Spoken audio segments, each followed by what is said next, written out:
പ്രിയപ്പെട്ട വിദ്യാർത്ഥികളെ നമസ്കാരം. 8ാം ക്ലാസ്സിലെ കേരള പാഠാവലിയിലെ 3ാമത്തെ പാഠഭാഗമായ ലണ്ടൻ ബത്തേരിയിലെ കാഴ്ച ഇന്ന് നമുക്ക് ചർച്ച ചെയ്യാം. NS മാധവൻ്റെ ലണ്ടൻ ബത്തേരിയിലെ ലുത്തിനിയകൾ എന്ന നോവലിലെ ഒരു ഭാഗമാണ് ഈ പാഠഭാഗം. ഈ നോവലിലെ പ്രധാന കഥാപാത്രമാണ് ജെസീക്ക. ജെസീക്ക കുട്ടിക്കാലത്ത് ചവിട്ടുനാടകം കാണാൻ പോയ കഥയാണ് ഇവിടെ അവതരിപ്പിക്കുന്നത്. മലയാളത്തിലെ പ്രശസ്തനായ സാഹിത്യകാരനാണ് NS മാധവൻ. കഥാകൃത്ത്, നോവലിസ്റ്റ്, നിരൂപകൻ എന്നീ നിലകളിൽ പ്രശസ്തനാണ് അദ്ദേഹം. ഹിഗിറ്റ, ചൂളമേട്ടിലെ ശവങ്ങൾ, പര്യായ കഥകൾ, പഞ്ചകന്യകകൾ, ഭീമച്ചൻ തുടങ്ങിയവ അദ്ദേഹത്തിൻ്റെ പ്രധാനപ്പെട്ട കഥാസമാഹാരങ്ങളാണ്. അദ്ദേഹത്തിൻ്റെ പ്രധാനപ്പെട്ട നോവലാണ് ലണ്ടൻ ബത്തേരിയിലെ ലുത്തിനിയകൾ. പുറം മറുപുറം ലേഖന സമാഹാരവും. എഴുത്തച്ഛൻ പുരസ്കാരം, പത്മപ്രഭ പുരസ്കാരം, കേരള സാഹിത്യ അക്കാദമി പുരസ്കാരം, ഓടക്കുഴൽ പുരസ്കാരം മുതലായ പ്രധാനപ്പെട്ട ബഹുമതികളെല്ലാം അദ്ദേഹത്തിന് ലഭിച്ചിട്ടുണ്ട്. ഞാൻ ആദ്യമായി ചവിട്ടുനാടകം കണ്ടത് എറണാകുളത്ത് TDM ഹാളിൽ ഓണാഘോഷത്തിൻ്റെ ഭാഗമായി നടത്തിയ കലോത്സവത്തിൽ അവതരിപ്പിച്ച കാറൽസ്മാൻ ചരിത്രത്തിലെ കുറച്ച് രംഗങ്ങൾ മാത്രമായിരുന്നു. അന്ന് പല എറണാകുളംകാരും ആദ്യമായി ചവിട്ടുനാടകം കണ്ടു. അരങ്ങിൽ ഞാൻ കണ്ട മഹാദൃശ്യം. ഇവിടെ ആരാണ് ഈ ദൃശ്യങ്ങൾ കാണുന്നത്? ജെസീക്കയാണ് ഈ ദൃശ്യങ്ങൾ കാണുന്നത്. ആദ്യമായി അവൾ ചവിട്ടുനാടകം കാണാൻ പോയിരിക്കുകയാണ്. എവിടെയാണ്? എറണാകുളത്തെ TDM ഹാളിലാണ്. ഓണാഘോഷത്തിൻ്റെ ഭാഗമായി നടത്തിയ കലോത്സവത്തിലാണ് ചവിട്ടുനാടകം അവതരിപ്പിച്ചത്. ആ ചവിട്ടുനാടകത്തിൻ്റെ പേര് കാറൽസ്മാൻ ചരിതമായിരുന്നു. എറണാകുളത്തെ പലരും അന്നാണ് ആദ്യമായി ഈ ചവിട്ടുനാടകം എന്ന കലാരൂപം കാണുന്നത്. എൻ്റെ കണ്ണുകൾ കണ്ടു ശീലിച്ച കായൽപ്പരപ്പിൻ്റെ തുറസും അതിന്മേലുള്ള ശബ്ദകോലാഹലത്തെയും ഓർമ്മിച്ചു. പാട്ടിൻ്റെ തമിഴ് കലർന്ന ഭാഷ എനിക്ക് മനസ്സിലായില്ല. ചവിട്ടുനാടകത്തിലെ പാട്ടുകൾ തമിഴ് ഭാഷയിലാണ്. അതുകൊണ്ട് തന്നെ അവൾക്കത് മനസ്സിലായില്ല. കാറൽസ്മാൻ്റെ കൊട്ടാരത്തിൻ്റെ പുറത്ത് ബദ്ധശത്രുവായ അൽബിറാന്തിൻ്റെ മകൻ പെരംബ്രാസ് കരിങ്കല്ല് തലയണയായി ഉപയോഗിച്ച് 3 രാവും പകലും കാവൽ കിടന്ന് കാറൽസ്മാനെ വെല്ലുവിളിക്കുന്ന രംഗത്തോടെയാണ് ചവിട്ടുനാടകം തുടങ്ങുന്നത്. ഒരു വെല്ലുവിളിയോടെയാണ് ഈ ചവിട്ടുനാടകം തുടങ്ങിയത്. ആരാണ് വെല്ലുവിളിക്കുന്നത്? പെരംബ്രാസ് ആണ് വെല്ലുവിളിക്കുന്നത്. ആരെ? കാറൽസ്മാനെ പെരംബ്രാസ് വെല്ലുവിളിക്കുന്നതോടെ കൂടിയാണ് ഈ നാടകം ആരംഭിക്കുന്നത്. കൊട്ടാരത്തിൽ കാറൽസ്മാന്റെ പാരികളിൽ പ്രധാനിയും ചക്രവർത്തിയുടെ സഹോദരിപുത്രനും അരുമയുമായ റോൾദാൻ ഒഴിച്ച് മറ്റാരും ഇല്ലായിരുന്നു. പാരി എന്ന് പറഞ്ഞാൽ അനുയായി എന്ന അർത്ഥം. ഇവിടെ ചക്രവർത്തിയുടെ സഹോദരി പുത്രനും അരുമയുമായ റോൾദാൻ മാത്രമേ അവിടെ ഉണ്ടായിരുന്നുള്ളൂ. പെരംബ്രാസിന്റെ വെല്ലുവിളി കൂടുതൽ ഉച്ചത്തിലാകുന്നു. വളരെ ഉച്ചത്തിൽ ഈ പെരംബ്രാസ് വെല്ലുവിളിക്കുകയാണ്. എന്നാൽ റോൾദാൻ ഒന്നും ചെയ്യാൻ തയ്യാറാകുന്നില്ല. ഒന്നും ചെയ്യാതെ നിൽക്കുകയാണ് ഈ റോൾദാൻ. ഈ നിഷ്ക്രിയത്വം കാറൽസ്മാനെ ചൊടിപ്പിക്കുന്നു. അപ്പം നിഷ്ക്രിയത്വം എന്ന അലസത അല്ലെങ്കിൽ മടി എന്നൊക്കെ പറയാം. ഈ റോൾദാന്റെ നിഷ്ക്രിയത്വം കാറൽസ്മാനെ ചൊടിപ്പിച്ചു. ചക്രവർത്തി ആകട്ടെ ചെങ്കോലെടുത്ത് റോൾദാന്റെ നെറ്റിക്ക് അടിക്കുന്നു. ചോര ചീറ്റുന്നു. എന്നാൽ റോൾദാൻ ആകട്ടെ തൻ്റെ ദുരിന്ദാന എന്ന വാളൂരുകയാണ്. പ്രാംസയുടെ ചക്രവർത്തി, ക്രിസ്തുമതത്തിൻ്റെ രക്ഷകൻ, റോൾദാന്റെ അമ്മയായ ബർത്തയുടെ സഹോദരൻ. കാറൽസ്മാൻ ദുരിന്ദാനയ്ക്ക് ഇരയാകുന്നതിന് മുമ്പ് പടയാളികൾ ചക്രവർത്തിയെ രക്ഷിക്കുന്നു. പിന്നെ കാറൽസ്മാന്റെ ഉഗ്ര കൽപ്പനയുണ്ടാകുന്നു. റോൾദാന്റെ തല വെട്ടുക. കാറൽസ്മാൻ ഒരു ഉഗ്രമായ കൽപ്പന പുറപ്പെടുവിക്കുകയാണ്, അല്ലെങ്കിൽ ശാസന പുറപ്പെടുവിക്കുന്നു. എന്താണ് ആ ശാസന? റോൾദാന്റെ തല വെട്ടുക എന്നതായിരുന്നു അത്. അന്ന് ആദ്യമായി ഫ്രാൻസിലെ സൈനികർ ചക്രവർത്തിയുടെ ശാസനം അനുസരിച്ചില്ല. ആദ്യമായിട്ടാണ് ഫ്രാൻസിൽ ഒരു ചക്രവർത്തിയുടെ ശാസന അല്ലെങ്കിൽ കൽപ്പന അനുസരിക്കാത്തത്. എന്തായിരുന്നത്? റോൾദാന്റെ തല വെട്ടുക എന്ന കൽപ്പന അവർ ആരും തന്നെ അനുസരിക്കുന്നില്ല. കാരണം അവരുടെ പ്രിയപ്പെട്ട പടനായകനായിരുന്നു റോൾദാൻ. നാടകം തുടങ്ങിയതിന് ശേഷം അവസാന രംഗം കഴിഞ്ഞ് TDM ഹാളിലെ നീല കർട്ടൻ രണ്ടറ്റത്തു നിന്നും യാത്ര ചെയ്ത് നടുവിൽ സന്ധിക്കുന്നത് വരെ ഞാൻ അമ്മയുടെ കൈ മുറുകെ പിടിച്ചു. എന്നാൽ നമ്മുടെ ജെസ്സിക്കയാകട്ടെ ഈ നാടകം തുടങ്ങിയത് മുതൽ അവസാനം വരെ അമ്മയുടെ കൈ മുറുകെ പിടിച്ചിരിക്കുകയായിരുന്നു. അവൾക്ക് ഈ നാടകം ഭയത്തോടെയാണ് അവൾ കണ്ടു തീർത്തത്. അമ്മ ജെസ്സിക്കയോട് ചോദിക്കുന്നുണ്ട്, കൊച്ചെന്താണ് എന്നെ അള്ളിപ്പിടിക്കുന്നത്? അതിന് ഉത്തരം, എൻ്റെ അന്നുവരെയുള്ള ജീവിതത്തിലെ ഏറ്റവും നീണ്ട ഉച്ഛ്വാസമായിരുന്നു. ഉച്ഛ്വാസം എന്നാൽ നെടുവീർപ്പ്. അന്നുവരെയുള്ള അവളുടെ ജീവിതത്തിലെ ഏറ്റവും നീണ്ട നെടുവീർപ്പ് അല്ലെങ്കിൽ ഉച്ഛ്വാസമായിരുന്നു അതിനുള്ള മറുപടി. അതിനുശേഷം ഞാൻ വല്ലപ്പോഴേ ചവിട്ട് നാടകം കണ്ടിട്ടുള്ളൂ. പിന്നീട് ജെസ്സിക്ക അധികമൊന്നും ചവിട്ട് നാടകം കണ്ടിട്ടില്ല. അവൾക്ക് ആ ഭയം എപ്പോഴും ഉള്ളിൽ കിടക്കുന്നുണ്ടായിരുന്നു. ഉഗ്രമായ കൽപ്പന എങ്ങനെ നമുക്ക് ഒറ്റപ്പദമാക്കാം? ഉഗ്രമായ കൽപ്പന, ഉഗ്രകൽപ്പന. ഓണത്തിൻ്റെ ആഘോഷം, ഓണാഘോഷം. കായലിൻ്റെ പരപ്പ്, കായൽ പരപ്പ്. മഹത്തായ ദൃശ്യം, മഹാദൃശ്യം. മഹത്തായ ദൃശ്യം എന്നത് മഹാദൃശ്യം. നീല നിറത്തിലുള്ള കർട്ടൻ, നീലക്കർട്ടൻ. ഇപ്പം നീല നിറത്തിലുള്ള കുയിലോ, നീലക്കുയിൽ. നീല നിറത്തിലുള്ള കർട്ടൻ, നീലക്കർട്ടൻ.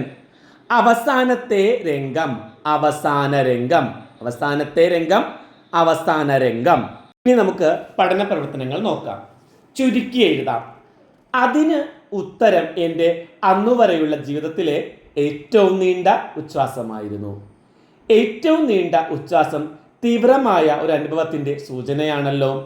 ജീവിതത്തിൽ ആദ്യമായി ചവിട്ട് നാടകം കണ്ട ജെസ്സിക്ക എന്ന കഥാപാത്രത്തിൻ്റെ അനുഭവം പാഠഭാഗത്തെ അടിസ്ഥാനപ്പെടുത്തി ചുരുക്കി എഴുതുക. ഉത്തരത്തിൻ്റെ ഒരു മാതൃക പറഞ്ഞു തരാം. എറണാകുളത്തെ TDM ഹാളിൽ വെച്ചാണ് ജെസ്സിക്ക ആദ്യമായി ചവിട്ട് നാടകം കാണുന്നത്. ഓണാഘോഷത്തിൻ്റെ ഭാഗമായി അവതരിപ്പിച്ച കാറൽസ്മാൻ ചരിത്രത്തിലെ കുറച്ചു ഭാഗങ്ങളായിരുന്നു അത്. ജെസ്സിക്ക കണ്ടുശീലിച്ച കായൽ പരപ്പിൻ്റെ തുറുസും അതിന്മേലുള്ള ശബ്ദ കോലാഹലത്തെയും ഓർമ്മിപ്പിച്ചു. പാട്ട് തമിഴ് കലർന്ന ഭാഷയിലായതിനാൽ മനസ്സിലായില്ല. ആജന്മ ശത്രുവായ അൽബിറാന്തിൻ്റെ മകൻ പെരംബ്രാസ് കാറൽസ്മാനെ വെല്ലുവിളിക്കുന്ന രംഗത്തോടെയാണ് ചവിട്ട് നാടകം ആരംഭിച്ചത്. വളരെ ഉച്ചത്തിലായിരുന്നു ആ വെല്ലുവിളി.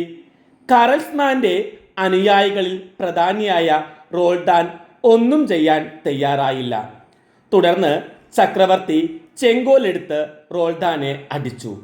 നല്ലവണ്ണം ചോര വന്നു. റോൾഡാൻ ദുരിന്താന എന്ന വാളൂരി.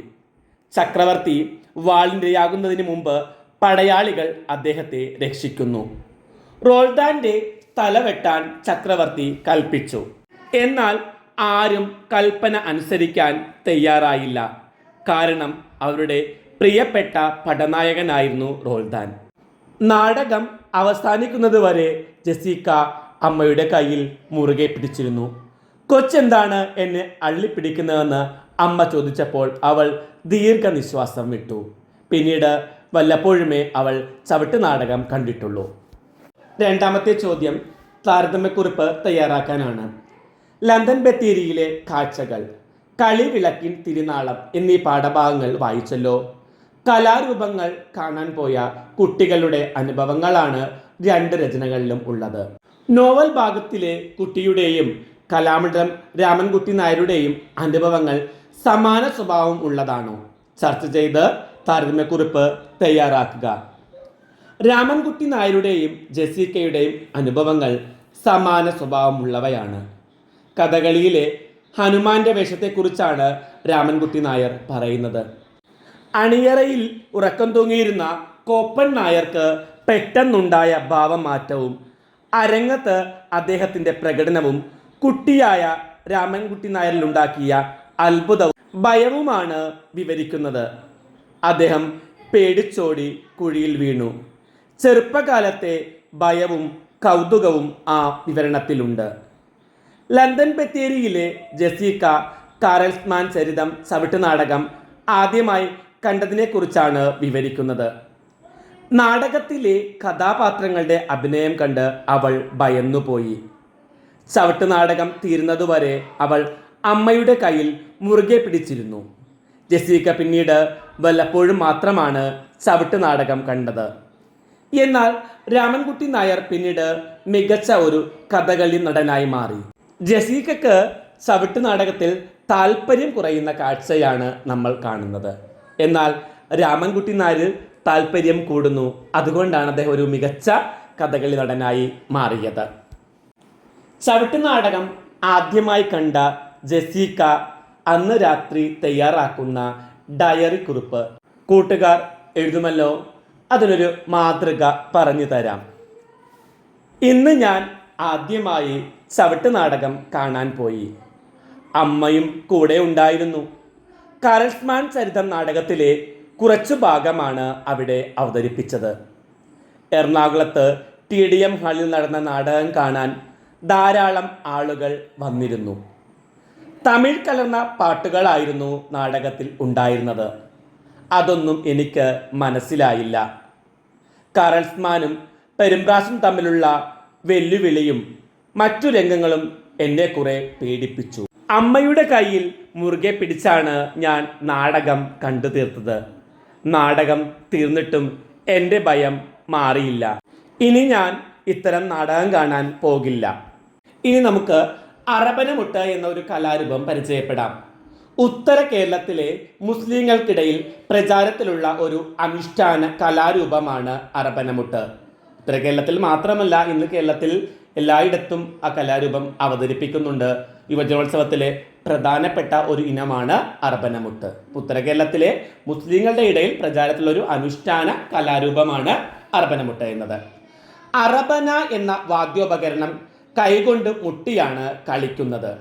ചില അനുഷ്ഠാനങ്ങളുടെ ഭാഗമായി വീടുകളിലും പള്ളികളിലും അവതരിപ്പിച്ചിരുന്ന അറബനമുട്ട് ഇപ്പോൾ കലോത്സവ വേദികളിലെ മുഖ്യ ഇനമാണ്. നബിദിനത്തിൻ്റെ ഭാഗമായി കേരളത്തിൽ അങ്ങോളം ഇങ്ങോളം ഇന്ന് അറബനമുട്ടുകൾ അവതരിപ്പിക്കാറുണ്ട്. മറ്റൊരു കലാരൂപം കൂടി നോക്കാം. കൂടിയാട്ടം. ലോക പൈതൃകമായി യുനെസ്കോ അംഗീകരിച്ച ആദ്യത്തെ ഭാരതീയ കലാരൂപമാണ് കൂടിയാട്ടം. ലോക പൈതൃകമായി യുനെസ്കോ അംഗീകരിച്ച ആദ്യത്തെ ഭാരതീയ കലാരൂപം എന്ന സവിശേഷമായ അംഗീകാരം കിട്ടിയ ഒരു കലാരൂപമാണ് കൂടിയാട്ടം. അഭിനയ കലക്ക് നൃത്തത്തേക്കാൾ പ്രാധാന്യം നൽകുന്നതിനാൽ കൂടിയാട്ടത്തിനെ അഭിനയത്തിൻ്റെ അമ്മ എന്ന് വിശേഷിപ്പിക്കുന്നു. അഭിനയത്തിൻ്റെ അമ്മ എന്ന വിശേഷണം കൂടിയാട്ടത്തിനുണ്ട്. കൂടിയാട്ടത്തിൻ്റെ ഇപ്പോഴുള്ള രൂപത്തിന് 800 വർഷങ്ങളുടെ പഴക്കമുണ്ട്.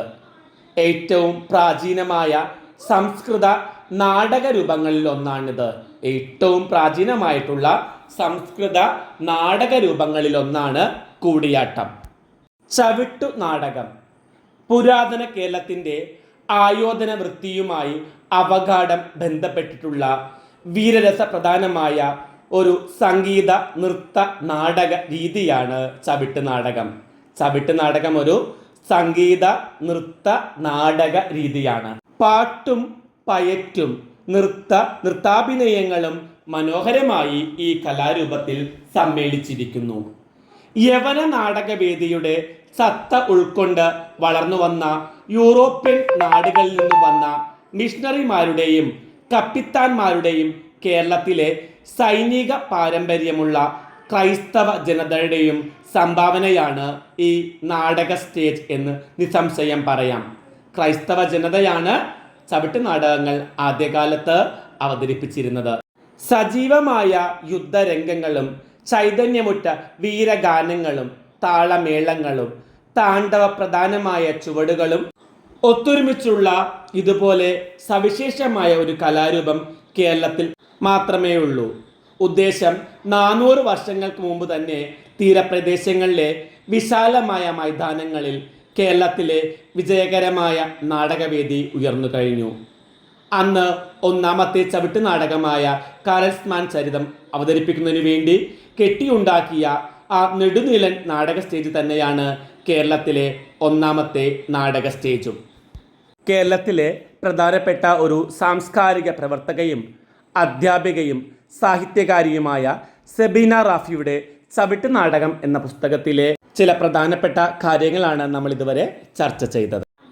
ഇന്ന് കേരളത്തിൽ അന്യം നിന്നു പോയിക്കൊണ്ടിരിക്കുന്ന ഒരു കലാരൂപമാണ് കഥാപ്രസംഗം. വി സാംബശിവൻ്റെ ആയിഷ എന്ന കഥാപ്രസംഗത്തിലെ ഒരു ഭാഗമാണ് മറക്കുമോ നിങ്ങൾ എന്ന പാഠഭാഗം. പ്രശസ്ത കവിയും ചലച്ചിത്രഗാന രചയിതാവുമായ വയലാർ രാമവർമ്മയുടെ ആയിഷ എന്ന കവിതയെ ആസ്പദമാക്കി വി സാംബശിവൻ തയ്യാറാക്കിയതാണ് ഈ കഥാപ്രസംഗം. നൂറുകണക്കിന് വേദികളിലായി സാംബശിവൻ 40 വർഷക്കാലം അവതരിപ്പിച്ച ഒരു കഥാപ്രസംഗമാണിത്. പാടിയും തുഴഞ്ഞും വഞ്ചി കൊണ്ടുവന്ന് അടുപ്പിച്ചത്, പരമാർത്ഥം പറയട്ടെ, എൻ്റെ വീടിൻ്റെ തെക്കുവശത്താണ്. ഒരു നാഴൂരി പാല് ഞങ്ങളുടെ വീട്ടിലും തന്നിട്ടാണ് അവൾ ചന്തയിൽ പോകുന്നത്. ആയിഷയെക്കുറിച്ചാണ് പറയുന്നത്. ഞങ്ങളുടെ വീട്ടിലും ഒരു നാഴൂരി പാല് തന്നിട്ടാണ് അവൾ ചന്തയിലേക്ക് പോകുന്നത്. ഇതാ വരുന്നു, പാലും പാത്രവുമായി അവൾ ഓടി വരുന്നു. പാത്രം തിണ്ണയിൽ വെച്ചിട്ട് അവൾ നിൽക്കുന്നു. നോക്കണം, പിന്നീടൊരു പാട്ടാണ് കേട്ടോ. കൈകളിൽ പൊട്ടി പൊട്ടി ചിരിക്കും വളകളും കൈതപ്പൂ തിരിയൂക്കിയ ചുരുളൻ മുടിക്കെട്ടും പുഞ്ചിരി അടരാത്ത മുഖവും തീനൂറുന്ന കൊഞ്ചലും മറക്കുമോ മറക്കുമോ മറക്കുമോ നിങ്ങളെൻ ആയിഷയെ. ഇപ്പോഴും നമ്മുടെ നാട്ടിലെ സഹൃദയന്മാർ പറയാറുണ്ട്, മറന്നില്ല ഞങ്ങൾ ഈ ആയിഷയെ. ഇന്നും ഞങ്ങളുടെ നാട്ടിലെ സഹൃദയന്മാർ ഇപ്പോഴും പറയാറുണ്ട്, എന്താണ്, മറന്നില്ല ഞങ്ങൾ ഈ ആയിഷയെ എന്ന്. ഞാൻ അവളുടെ അടുത്ത് ചെന്ന് ഒരു ചോദ്യം ചോദിക്കും. ആവർത്തിച്ച് ഒരു സ്റ്റോക്ക് ചോദ്യം ഞാൻ എടുത്തിടും. പെണ്ണെ, നിന്റെ പേരെന്താണ്? അവളുടെ സംഭാഷണം കേൾക്കാൻ വലിയ രസമാണ്. അയാൾ ചോദിക്കുകയാണ്, പെണ്ണെ നിന്റെ പേരെന്താണ്? അവളുടെ സംഭാഷണം കേൾക്കാൻ വലിയ രസമാണ്. അതിനുവേണ്ടി നിന്റെ പേരെന്താണ് എന്ന് ചോദിക്കും ഞാൻ. എൻ്റെ ചോദ്യങ്ങൾ കേൾക്കുമ്പോൾ അവൾ പറയും, കൊച്ചു പാവാടത്തുമ്പിൽ കൈതെറുത്തവൾ ചുണ്ടിൽ പിച്ചിപ്പൂ വിതളുമായി പറയും മറുപടി. എന്താണ് ആ മറുപടി എന്ന് കേൾക്കണ്ടേ? എപ്പോഴും മറക്കുന്നു ചേട്ടൻ.